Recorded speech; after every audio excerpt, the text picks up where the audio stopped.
Has your business ever been impacted by regulations or legislations that just don't make sense in the context of your business? I know I've experienced that as an environmental engineer, and our guest today is going to tell you something that you probably had no idea was even something to even consider, because I sure didn't before this. Welcome to another episode of The Good, Bad, and Ugly of Business. I'm your host, Catryn Becker, and on this podcast, we talk to all sorts of different successful people because we want to learn what they've learned in their careers and lives that have made them so successful. Because we know that behind every success, there's a mountain of failures, of learnings, of wrong turns, of dead ends. But we learn from each one of those, and it helps us to move faster, farther. So my guest today is a senior health advocate, and she is doing amazing things for the seniors community. And if you're not a senior yourself, or if you've got aging parents, you definitely want to listen to this because there's some things in there that you might not realize is happening, and there's things that you can do about it. So Linda McDougall, welcome to the show. Thank you, Catryn. It's all good. It is all good. So, Linda, you are a senior health advocate and you are a senior yourself, and you have been really doing a lot for your community. Tell us a little bit about what it is that you do for your community. Well, I do senior massage for one thing, and I'm a specialized massage therapist for them and the disabled. But right now I'm doing more advocacy and partnering and just strange things like that to get things going, because there's so much that the public needs to know about senior care that they don't. And also a lot that the legislative bodies need to address in the senior health space. What I'm trying to do right now is get some legislation started to make the licensing of these places more responsible for their own choices for other people, if that makes sense to you. Yeah. Well, and how did you even get into senior care? Is it something that you did even in your younger days, or is it something that became more important for you as you were aging? My younger days were spent with the developmentally disabled. And as I started becoming a senior, it was a natural evolution because they have some of the same meds, some of the same devices, things like that. So it was a natural evolution for me. And the seniors don't have that many advocates. So sadly, people love kids, so they go to kids. Yeah. Well, and it's one of those things that, like, I have two children, and people could have told me till they were blue in the face what it's like to have kids, what it's like to be pregnant, what it's like to give birth. But I could never fully appreciate what they were telling me until I experienced it myself. And then it was like, oh, this is what they were talking about. I get it now. And I'm sure that must be part of the situation here as well. Like, you don't know until you know. One of the things I've been trying to do, but haven't gotten anywhere with yet, is to get into the senior homes as just an extra pair of educated eyes. Because I find that when I go to do massages or presentations in those places, I get people asking questions or telling me things that they're not telling the institution itself so they could fix. So that causes me to pause and go, I wonder what they don't know. Right. And I'll give you an example because it was so bizarre to me, and I've seen similar things since. But I gave a presentation at one of the local places years ago. This was quite a few years ago. And toward the end, this little lady comes up to me and she goes, can you come up to my room after you're through? And I said, sure. So I finished answering people's questions, and then I went upstairs with her. Here's this diminutive woman, elderly, and she's got a pedestal bed. this woman was small enough, she could barely get a purchase on the bed with her little butt to get on the bed. Mm. And she was almost falling on her head doing so. She had to bend so far down just to get the buttocks up enough to Get it high on. enough. Yeah. It was just ridiculous. And then when she got a little bit of purchase, she would throw her legs over onto the bed. Literally throw them. Wow.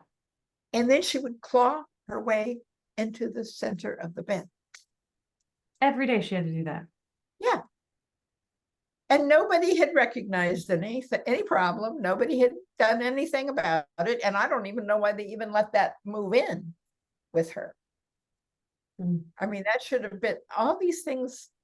I see a lot of furniture problems, and this was one of them. And people don't think when they're setting up the room or whatever, and seeing things come in that don't belong, and with a senior. And I just felt so sorry for that lady. Yeah. Down and told the management immediately, of course. But I don't know what happened because I'm not there. You know, it wasn't. Whoever she is, I hope she got a bed that suits her. We just cut the pedestal off, put it down. I mean, my bed is on the floor. I have 2 mattresses on the floor. It makes me use my legs to get up in the morning, Mm. you know, which is fine. I need to do that. So that's one way to make sure I continue to do that. Mm. But I certainly wouldn't have it too high like that. Yeah, I mean, seems like a fall hazard for sure. Oh, I was just waiting for her to fall on her head. Poor thing. So yeah. You had sent me earlier today an email, which I read, and then after reading it, said, I have no idea what I read. This makes absolutely no sense. So I'm just going to give a brief overview to the listeners. And it's basically the problem that you are trying to overcome is that there are laws and regulations forbidding seniors from wearing restraint devices, even seatbelts. Please walk us through what on earth could possibly be the logic for having this kind of regulation, because it makes no sense to me. That's why I've put it into the Area Agency on Aging for legislative work. Years ago, back in the last century, there was a lot of abuse and restraint. And so they came in with the Nursing Home Reform Act and Title 22 in the federal rules. So let me just interrupt you. I'm so sorry, Linda, but just to understand, so elders were being physically restrained, yes, maybe against their will? Yes, medically and physically. They get, and it wasn't just seniors, because I worked in the state hospital, the mental state hospital, and they did that as well, because once they took them off of the meds, and there was a law then that came in while I was working at the Camarillo State Hospital, all of a sudden they were taking them off because this new law required them to have just enough medication to work, but not to make them zombies, right? Right. Mm. So, but they took them off in order to find this step that they needed for minimum, restraint. Which takes a lot of time to figure out what that right dosage is. Like that is not an easy process. Took a lot of crazy people like me having to become, trying to restrain people that were then off of their meds. Yeah. And in fact, hurting themselves and others until they could figure out the right dose. So these laws came in last century, and they were meant to just make it so you had minimal medication that would do the job, but not make them zombies. Mm-hmm. Minimum restraints and more safety things like seatbelts and such. However, as time has gone by, if you go into almost any senior home, you're not going to see seat belts. You're not going to see postural supports. And so these people are slumped in their wheelchairs. Mm-hmm. I think we can all conjure up a mental image of that. Yes. And you have to realize what that's doing to the person. Most people of age are having their spine deteriorate from osteoporosis, and it deteriorates from the front. So the front part starts collapsing. And so you're doing this naturally to begin with. But then if you have no supports, postural supports to keep you upright, you begin to lose your ability to breathe well, to eat well. Your organs are all getting smashed together. So their functioning is bad. I feel like I'm like sitting up straighter and having better posture just listening to this. So I mean, that makes so much sense, but I think we probably take for granted, you know, in our youth, as my mom is so fond of saying, the youth is wasted on the young.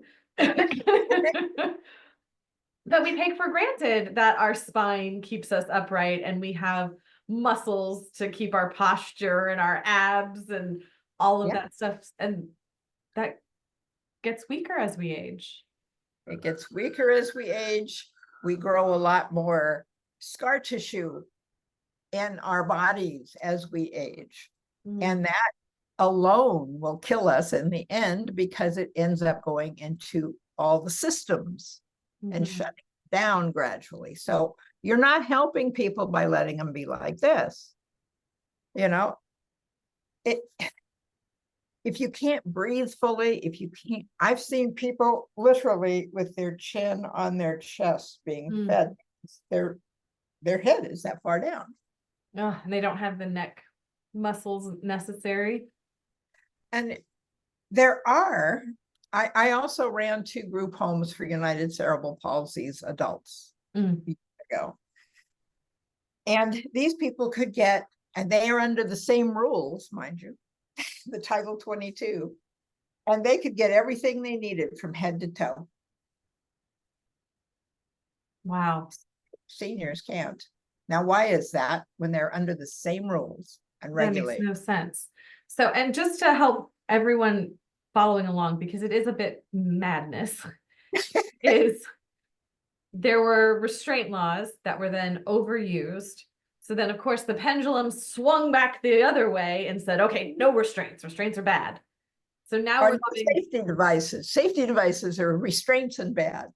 So now we're living in a land where there are regulations currently existing prohibiting the use of the regulations do not prohibit it. They want a middle road. It is the licensing that has gone overboard. And let me explain some reasons for that. Please. The homes are supposed to have records from doctors that say, Alice over here needs to have a seatbelt, needs to have this kind of a device. And the doctors are now run by insurance companies. They have like 15 minutes with you. Yeah. I asked my own doctor, which no longer is my own doctor because he answered this way. But I asked him, I said, how come we have the same people out in your waiting room and I never see a change in any kind of device or any kind of anything with them, and they obviously need it. He goes, well, I don't have 2 hours to do an assessment. And I leaned across at him and I said, do you have 5 minutes to do a referral to someone who does have the time? Yeah. Because those are supposed to be PTs and OTs, physical therapists and occupational therapists that can do those assessments. And they're not being referred now in many cases to the people who can do the assessment, who can add to the documentation for the seniors of what they really need. And if it's backed up enough in the home, in the medical charts, licensing can't do that. What a quagmire. Yes. And it's made up of well-meaning people that just are caught in a system that's not functional right now. Yeah, well, that can probably be said for a lot of our systems. Yes, it is. It is. But it's maddening. It really is, because it's killing our seniors, literally. Yeah. Okay. 50,000 people a year. Now, this isn't all seniors, but 50,000 people a year end up in the emergency room due to mobility device misuse and tripping and falling over them and everything else. You've got to buy them correctly. You've got to use them correctly, and you've got to adjust them correctly for the person. And I see all of that wrong everywhere, practically. So if someone goes to buy a device at a store that I would assume specializes in that kind of thing, they aren't fitted for it there? Some places will, some places won't. Some places, like I mentioned to you earlier, sent my 6-foot-tall female client out with a 5'4" walker. So, Wow. It depends. And that's why people need to be educated and actually learn a little bit about how to size things for themselves, how to, and how to ask the right questions. Do you see any difference in men or women, depending on like seniors who advocate for themselves more? Is there any gender issue there, or is it more personality dependent than that? I think it's more personality, but there aren't that many that know enough to advocate for themselves. Mm. At least not in this little area that I've carved out for me. Because most people don't even realize that that's happening. Yeah. Much less seniors. So it's just been my little mission on earth while I'm still here to bring this to people's awareness, because they aren't aware. They see all the misuse of these devices and they think it's normal. Mm-hmm. They think we're supposed to be like this.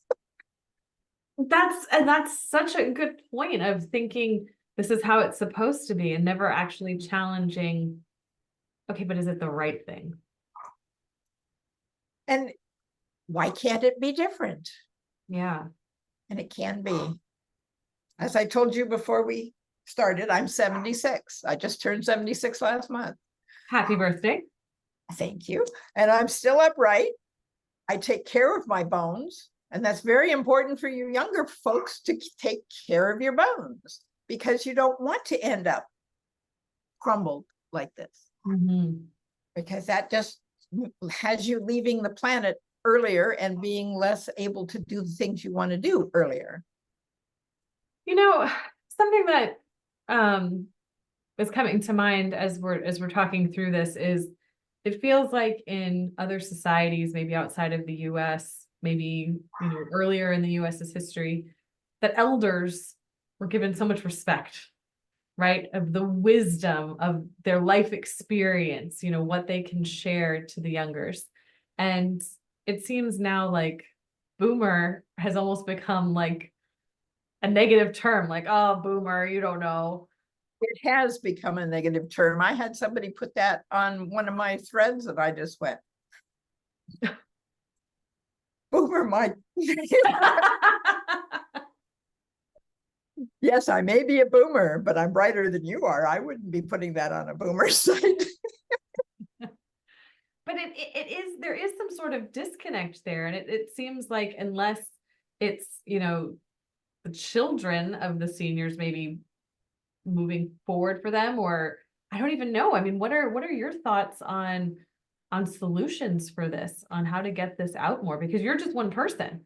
I'm just one person. Oh, that's why I'm trying to do legislation, because that's the only way it's going to really get out. But it's hard to even get that, Yeah. So I just keep trying to do podcasts, and I've written my book.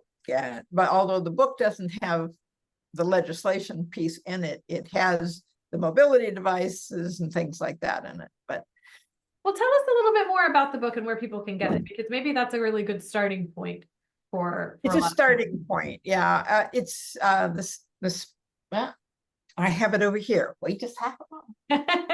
And I've got the title, so I can say the title while you grab it. Oh, you got it. There we go. Yep.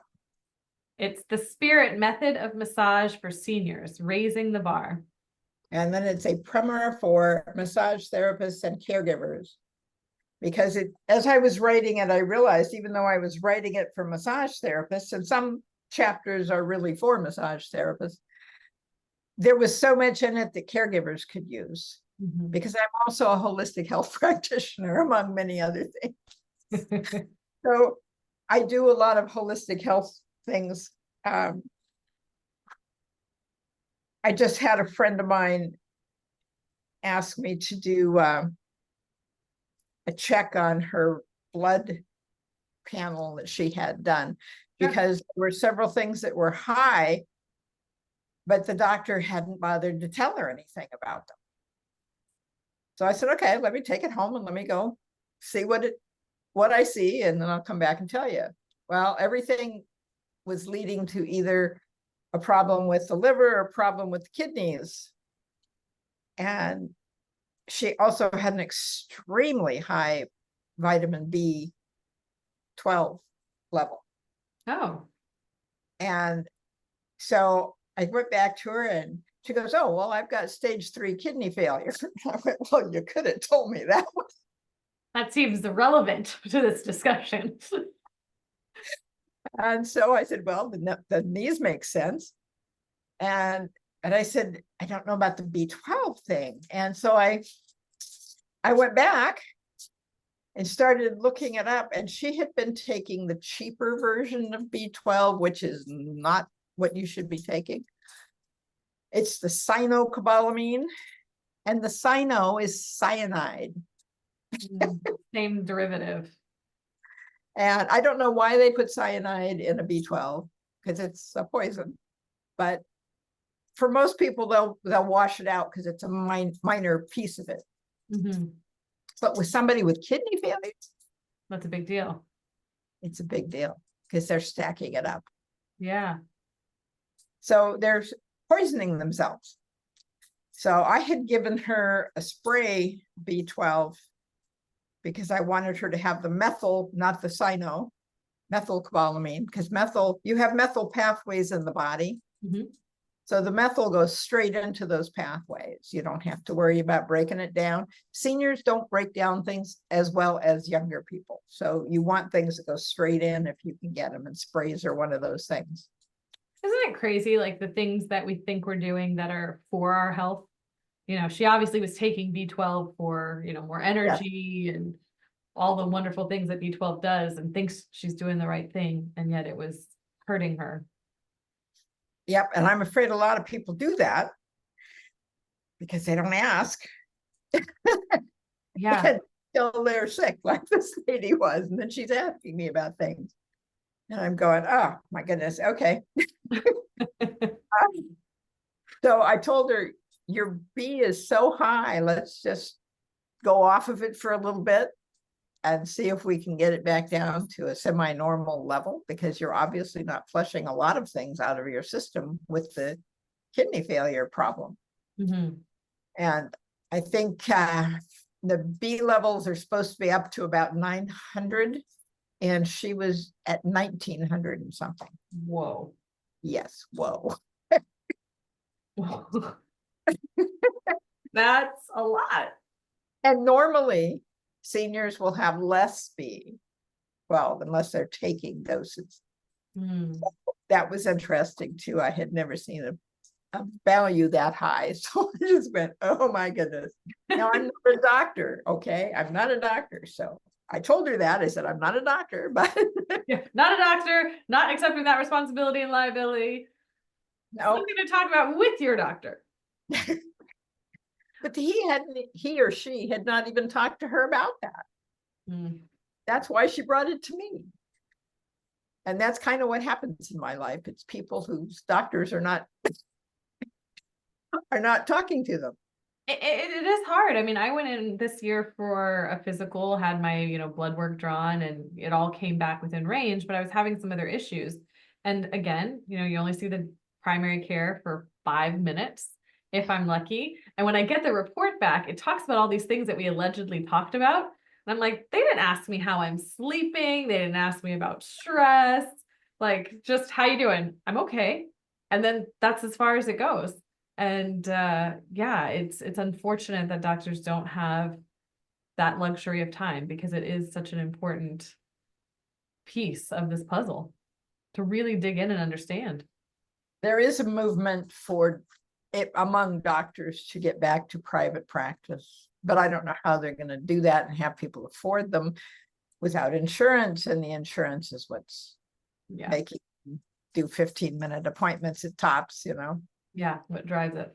Oh, so this has been so eye-opening and really makes me think, I need to reach out to, my family members and definitely have them direct you to your book. But the kind of last question I want to ask before we wrap up is just around massage in general and the importance of massage. And I remember hearing at some point that we know how important touch is as humans, and that's something that seniors can really be missing as they're older, being in homes, that there's not the physical touch happening. Or it's more custodial touch. Exactly. It's not necessarily that sort of caring. So can you just talk a little bit about the difference, well, just the importance of massage, period, and just kind of some of the differences that maybe are in your book that people should be aware of? Massage in general. Well, it obviously gets the blood flowing. And that's really important, especially in older people, because again, I talked about the scar tissue buildup. It also builds up in the blood vessels. So it's harder. You got little old ladies and little old men with cold hands and cold feet, because those blood vessels are scarring up inside and blocking the blood flow. So that's something that massage can do. It can break up the tissues, a little scar tissues that are growing, and get the hands a little bit warmer. I take systemic enzymes, and systemic enzymes also eat up the scar tissue, excess scar tissue in the body.